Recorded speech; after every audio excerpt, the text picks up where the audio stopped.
ಸಾಮೂಹಿಕ ಮಾಧ್ಯಮಗಳಲ್ಲಿ ರೇಡಿಯೋಕ್ಕೆ ಅಗ್ರಸ್ಥಾನವಿದೆ. ಒಂದು ಕಾಲದಲ್ಲಿ ಜನರ ಜೀವನಾಡಿ, ಆತ್ಮೀಯ ಸ್ನೇಹಿತ, ಮನರಂಜನೆಯ ಮೂಲ ಮತ್ತು ಬಹುದೊಡ್ಡ ಪ್ರತಿಷ್ಠಿತ ಸಮೂಹ ಸಂವಹನ ಮಾಧ್ಯಮ ಎಂದು ಹೆಸರು ಪಡೆದುಕೊಂಡ ರೇಡಿಯೋ ಎಂದೆಂದೂ ಜನರ ಎಲ್ಲರ ಮೆಚ್ಚಿನ ಮಾಧ್ಯಮವಾಗಿದೆ. ಇದು ಮುಕ್ತ ಪ್ರಜಾಪ್ರಭುತ್ವ ಮತ್ತು ವಿಶ್ವಾಸಾರ್ಹ ಮಾಹಿತಿ ಮಾಧ್ಯಮವಾಗಿದ್ದು, ಇಂಟರ್ನೆಟ್, ದೂರದರ್ಶನ ಮತ್ತು ಪತ್ರಿಕೆಗಳಿಗೆ ಹೋಲಿಸಿದರೆ ವಿಶಾಲವಾದ ಭೌಗೋಳಿಕ ವ್ಯಾಪ್ತಿಯನ್ನು ಹೊಂದಿದೆ. ಸಾರ್ವಜನಿಕರಿಗೆ ರೇಡಿಯೋದ ಮಹತ್ವದ ಬಗ್ಗೆ ಜಾಗೃತಿ ಮೂಡಿಸುವ ಉದ್ದೇಶದಿಂದ ವಿಶ್ವ ರೇಡಿಯೋ ದಿನವನ್ನು ಆಚರಿಸಲಾಗುತ್ತದೆ. 1946ರ ಫೆಬ್ರವರಿ 13ರಂದು ಅಮೆರಿಕಾದಲ್ಲಿ ಮೊದಲ ರೇಡಿಯೋ ಪ್ರಸರಣ ಸಂದೇಶವನ್ನು ಕಳುಹಿಸಲಾಯಿತು. 2010ರಲ್ಲಿ ಸ್ಪೇನ್ನ ಸ್ಪ್ಯಾನಿಷ್ ರೇಡಿಯೋ ಅಕಾಡೆಮಿಯು ಅದೇ ದಿನದಂದು ವಿಶ್ವ ರೇಡಿಯೋ ದಿನವನ್ನು ಆಚರಿಸುವ ಬಗ್ಗೆ ತನ್ನ ಅಭಿಪ್ರಾಯವನ್ನು ಯುನೆಸ್ಕೋದ ಮುಂದೆ ಪ್ರಸ್ತಾಪಿಸಿತು. 2012ರಲ್ಲಿ ನಡೆದ ವಿಶ್ವಸಂಸ್ಥೆಯ ಸಾಮಾನ್ಯ ಸಭೆಯಲ್ಲಿ ರೇಡಿಯೋ ದಿನವನ್ನು ಆಚರಿಸಲು ಮುಂದಾಯಿತು. ಹಾಗಾಗಿ 2012ರ ಫೆಬ್ರವರಿ 13ರಿಂದ ಪ್ರತಿ ವರ್ಷವೂ ವಿಶ್ವ ರೇಡಿಯೋ ದಿನವನ್ನು ಆಚರಿಸಿಕೊಂಡು ಬರಲಾಗುತ್ತಿದೆ.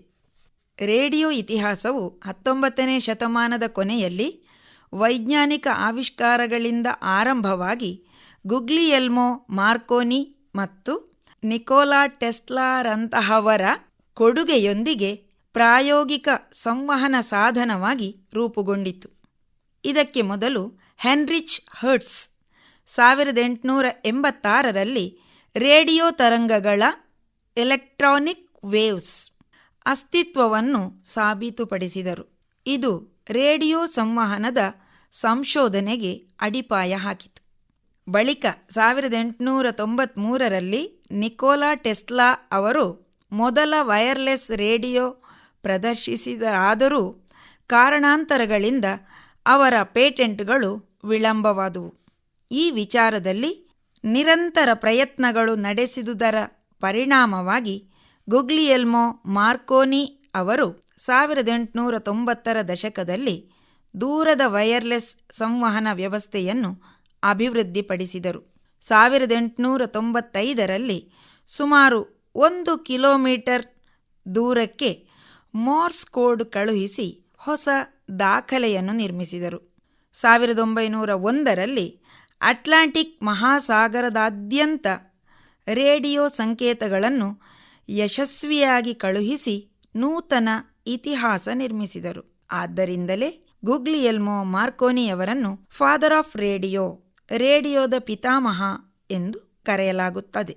1906ರಲ್ಲಿ ಸ್ವೀಡಿಷ್ ವಿಜ್ಞಾನಿ ಅರ್ನೆಸ್ಟ್ ಅಲೆಕ್ಸಾಂಡರ್ಸನ್ ಮೊದಲ ಭಾಷಣ ಪ್ರಸಾರದ ಆವರ್ತಕವನ್ನು ರಚಿಸಿದರು.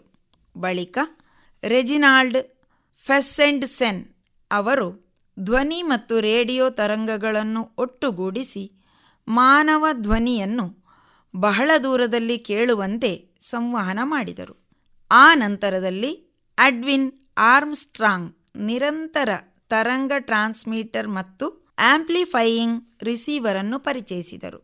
ಇದು ಮೊದಲ ಬಾರಿಗೆ FM ರೇಡಿಯೋದ ಫ್ರೀಕ್ವೆನ್ಸಿ ಮಾಡ್ಯುಲೇಷನ್ನ ಸಾಧ್ಯತೆಯನ್ನು ಕಂಡುಕೊಂಡಿತು. ರೇಡಿಯೋ ತಂತ್ರಜ್ಞಾನದ ಆರಂಭಿಕ ಅನ್ವಯಿಕೆಯನ್ನು ಕಡಲತೀರ ಮತ್ತು ಸುತ್ತಮುತ್ತಲಿನ ಇತರ ದೋಣಿಗಳೊಂದಿಗೆ ಸಂವಹನವನ್ನು ಸುಲಭಗೊಳಿಸಲು ಮತ್ತು ಸಮುದ್ರಯಾನದ ಹಡಗುಗಳಲ್ಲಿ ರೇಡಿಯೋ ತಂತ್ರಜ್ಞಾನವನ್ನು ಮೊದಲು ಬಳಸಲಾಯಿತು. ನಮಗೆಲ್ಲ ತಿಳಿದಿರುವಂತಹ ಟೈಟಾನಿಕ್ ಹಡಗು ದುರಂತದ ಸಂದರ್ಭದಲ್ಲಿ ತೊಂದರೆ ಸಂಕೇತ ಮತ್ತು ರಕ್ಷಣಾ ಕಾರ್ಯಾಚರಣೆಯು ಮೋರ್ಸ್ ಕೋಡಿನಲ್ಲಿ ಬೀಪ್ ಧ್ವನಿಗಳನ್ನು ಕಳುಹಿಸುವಂತಹ ಇತರ ಆರಂಭಿಕ ರೇಡಿಯೋ ಬಳಕೆಯಿಂದ ನೇರವಾಗಿ ನಡೆಸಲಾಯಿತು. ಇದಲ್ಲದೆ 1910ರಲ್ಲಿ ಜಾನ್ ಮೆಕಾರ್ಡಿ ಮತ್ತು ಫ್ರೆಡ್ರಿಕ್ ಬಾಲ್ಡ್ವಿನ್ ಅವರ ಬೈಪ್ಲೇನ್ ಹಾರಾಟದಲ್ಲಿ ರೇಡಿಯೋ ಸಂಪರ್ಕ ಸಾಧನವಾಗಿ ಬಳಕೆಯಾದುದರ ಇನ್ನೊಂದು ನಿದರ್ಶನವಾಗಿತ್ತು. ಮುಂದೆ 1921ರಲ್ಲಿ ಪೊಲೀಸ್ ಆಯುಕ್ತರಾಗಿದ್ದ ವಿಲಿಯಂ ರೂಟ್ಲೆಡ್ಜ್ ಅವರು ಸಾರ್ವಜನಿಕ ಸುರಕ್ಷತಾ ಕಾರುಗಳಿಗೂ ರೇಡಿಯೋ ಮಾಧ್ಯಮವನ್ನು ಬಳಸಿಕೊಳ್ಳುವ ಬಗ್ಗೆ ಕ್ರಮ ಕೈಗೊಂಡರು. ಮುಂದೆ ದೇಶ ರಕ್ಷಣೆಯ ಮಿಲಿಟರಿ ಮತ್ತು ಸಾರ್ವಜನಿಕ ಹಿತರಕ್ಷಣೆಯಲ್ಲಿಯೂ ರೇಡಿಯೋದ ಸಂವಹನ ಸಾಮರ್ಥ್ಯವನ್ನು ಬಳಸಿಕೊಳ್ಳಲಾಯಿತು. ಮುಂದೆ ಜಾಗತಿಕ ಮಹಾಯುದ್ಧ ವರ್ಲ್ಡ್ ವಾರ್ನಂತಹ ಸಂದರ್ಭದಲ್ಲಿ ಸೈನ್ಯದ ಚಲನೆಗಳನ್ನು ಮಾರ್ಗದರ್ಶನ ಮಾಡಲು ನೌಕಾ ಹಡಗುಗಳೊಂದಿಗೆ ಸಂಪರ್ಕ ಸಾಧಿಸಲು ರೇಡಿಯೋ ತಂತ್ರಜ್ಞಾನದ ಬಳಕೆ ಮಾಡಲಾಯಿತು. ವಿವಿಧ ರೀತಿಯ ರೇಡಿಯೋ ತಂತ್ರಜ್ಞಾನಗಳು ಇಂದಿಗೂ ಮಿಲಿಟರಿ ವ್ಯವಸ್ಥೆಯಲ್ಲಿ ಸಂವಹನ ಸಾಧನವಾಗಿ ಬೆಂಬಲ ನೀಡುತ್ತಿವೆ. ಎರಡನೆಯ ಮಹಾಯುದ್ಧದ ನಂತರ ರೇಡಿಯೋ ತರಂಗ ತಂತ್ರಜ್ಞಾನವು ಅಭಿವೃದ್ಧಿ ಹೊಂದುತ್ತಾ ದೂರದರ್ಶನ ಪ್ರಸಾರ ಮತ್ತು ಮೊಬೈಲ್ ಫೋನ್, ವೈಫೈ, ರೋಬೋಟಿಕ್ಸ್ ಮತ್ತು ಪುಟಾಣಿ ಮಾನಿಟರ್ಗಳಂತಹ ಆಧುನಿಕ ಆಡಿಯೋ ಅನ್ವಯಿಕ ಸಾಧನಗಳ ಅಭಿವೃದ್ಧಿಗೆ ಕಾರಣವಾಯಿತು. ಅದರಂತೆಯೇ ನಮ್ಮ ಜೀವನವನ್ನು ಬದಲಾಯಿಸಿದ ಇತ್ತೀಚಿನ ರೇಡಿಯೋ ತರಂಗ ತಂತ್ರಜ್ಞಾನಗಳಲ್ಲಿ ಮೊಬೈಲ್ ಫೋನ್ ಅತ್ಯಂತ ಮೇಲ್ಮಟ್ಟದ ಸಾಧನ ಎಂದರೆ ತಪ್ಪಾಗಲಾರದು. ಈ ನಾವೀನ್ಯತೆಗಳೆಲ್ಲವೂ ರೇಡಿಯೋ ತರಂಗಗಳ ಬಳಕೆಯ ಇತಿಹಾಸದ ಬಹುಮುಖ್ಯ ಭಾಗಗಳೇ ಆಗಿವೆ. ಅಖಿಲ ಭಾರತ ಬಾನುಲಿ ಕೇಂದ್ರ ಅಂದರೆ ಆಲ್ ಇಂಡಿಯಾ ರೇಡಿಯೋವನ್ನು ಅಧಿಕೃತವಾಗಿ ಆಕಾಶವಾಣಿ ಎಂದು ಕರೆಯಲಾಗುತ್ತದೆ. ಭಾರತದಲ್ಲಿ ರೇಡಿಯೋ ವ್ಯವಸ್ಥೆಗೆ ಆಕಾಶವಾಣಿ ಎಂಬ ಹೆಸರು ಇದೆ. ಸಂಸ್ಕೃತದ ಈ ಶಬ್ದಕ್ಕೆ ಆಕಾಶದಿಂದ ಬರುವ ದನಿ ಎಂದು ಶ್ರೀ ರವೀಂದ್ರನಾಥ ಟಾಗೋರರು 1930ರಲ್ಲಿ ರೇಡಿಯೋ ಪದಕ್ಕೆ ಆಕಾಶವಾಣಿ ಪದವನ್ನು ಚಲಾವಣೆಗೆ ತಂದರು ಎನ್ನುತ್ತಾರೆ. ಬಾನಿನಿಂದ ಸಂಪರ್ಕ ಸಾಧಿಸಿ ಬರುವ ಉಲಿ ದನಿ ಆದುದರಿಂದ ಇದಕ್ಕೆ ಬಾನುಲಿ ಎಂಬ ಹೆಸರು ಅನ್ವರ್ಥವಾಗುವುದು. ಇದು ಭಾರತದ ರೇಡಿಯೋ ಪ್ರಸಾರ ಮಾಧ್ಯಮವಾಗಿದ್ದು ಪ್ರಸಾರ ಭಾರತೀಯ ವಿಭಾಗವಾಗಿದೆ. 1936ರಲ್ಲಿ ಸ್ಥಾಪಿಸಲಾದ ಆಲ್ ಇಂಡಿಯಾ ರೇಡಿಯೋ ಅಥವಾ ಆಕಾಶವಾಣಿಯು ಇಂದು ರಾಷ್ಟ್ರೀಯ ದೂರದರ್ಶನ ಪ್ರಸಾರ ಮತ್ತು ಪ್ರಸಾರ ಭಾರತೀಯ ಸಹಯೋಗಿಯಂತೆ ಸೇವೆ ಸಲ್ಲಿಸುತ್ತಿದೆ. ಪ್ರಪಂಚದ ದೊಡ್ಡ ರೇಡಿಯೋ ಸಂಪರ್ಕಗಳಲ್ಲಿ ಆಲ್ ಇಂಡಿಯಾ ರೇಡಿಯೋ ಕೂಡ ಒಂದಾಗಿದೆ. ಇದರ ಪ್ರಧಾನ ಕಾರ್ಯಾಲಯವು ನಮ್ಮ ರಾಷ್ಟ್ರದ ರಾಜಧಾನಿ ನವದೆಹಲಿಯ ಆಕಾಶವಾಣಿ ಭವನದಲ್ಲಿದೆ. ಆಕಾಶವಾಣಿ ಭವನ ನಾಟಕ ವಿಭಾಗ ಮತ್ತು FM ವಿಭಾಗ ಇವೆರಡೂ ರಾಷ್ಟ್ರೀಯ ಸೇವೆಗಳಿಗೆ ಎಡೆ ಮಾಡಿಕೊಟ್ಟಿದೆ. ಇದರೊಂದಿಗೆ ದೂರದರ್ಶನ ಕೇಂದ್ರವೂ ಕೂಡ ಕಾರ್ಯನಿರ್ವಹಿಸುತ್ತಿದ್ದು ಆಕಾಶವಾಣಿ ಭವನದ 6ನೆಯ ಮಹಡಿಯಲ್ಲಿ ಇದರ ಕೇಂದ್ರ ಕಚೇರಿ ಇದೆ. 1923ರಲ್ಲಿ ಪ್ರಾರಂಭಿಸಲಾದ ಬಾಂಬೆಯ ರೇಡಿಯೋ ಕ್ಲಬ್ ಬ್ರಿಟಿಷ್ ಇಂಡಿಯಾ ಪ್ರಸಾರ ಭಾರತಿಯಲ್ಲಿ ಬ್ರಾಡ್ಕಾಸ್ಟಿಂಗಿನಲ್ಲಿನ ಕಾರ್ಯಕ್ರಮಗಳು ಇನ್ನಿತರ ರೇಡಿಯೋ ಕ್ಲಬ್ಗಳೊಂದಿಗೆ ಪ್ರಸಾರ ಮಾಡುತ್ತಿದ್ದವು. 1926ರ ಒಪ್ಪಂದದಿಂದಾಗಿ ಖಾಸಗಿ ಇಂಡಿಯನ್ ಬ್ರಾಡ್ಕಾಸ್ಟಿಂಗ್ ಕಂಪನಿಯು 2 ರೇಡಿಯೋ ಕೇಂದ್ರಗಳನ್ನು ನಡೆಸಲು ಅನುಮತಿ ಪಡೆದುಕೊಂಡಿತು. ಬಾಂಬೆ ಬಾನುಲಿ ಕೇಂದ್ರವನ್ನು 1927ರ ಜುಲೈ 23ರಂದು ಉದ್ಘಾಟಿಸಲಾಯಿತು. ಕೋಲ್ಕತ್ತಾ ಕೇಂದ್ರವನ್ನು 1927ರ ಆಗಸ್ಟ್ 26ರಂದು ಆರಂಭಿಸಲಾಯಿತು. ಆದರೆ 1930ರ ಮಾರ್ಚ್ 1ರಂದು ಈ ಕಂಪನಿಯನ್ನು ಮುಚ್ಚಲಾಯಿತು. ಇದರಿಂದಾಗಿ ಸರಕಾರ ಪ್ರಸಾರ ಹಕ್ಕಿನ ಸೌಲಭ್ಯಗಳನ್ನು ವಶಪಡಿಸಿಕೊಳ್ಳುವ ಮೂಲಕ 1930ರ ಏಪ್ರಿಲ್ 1ರಂದು ಇಂಡಿಯನ್ ಸ್ಟೇಟ್ ಬ್ರಾಡ್ಕಾಸ್ಟಿಂಗ್ ಸರ್ವೀಸನ್ನು ಅಂದರೆ ISBS ಅನ್ನು ಪ್ರಾರಂಭಿಸಿತು.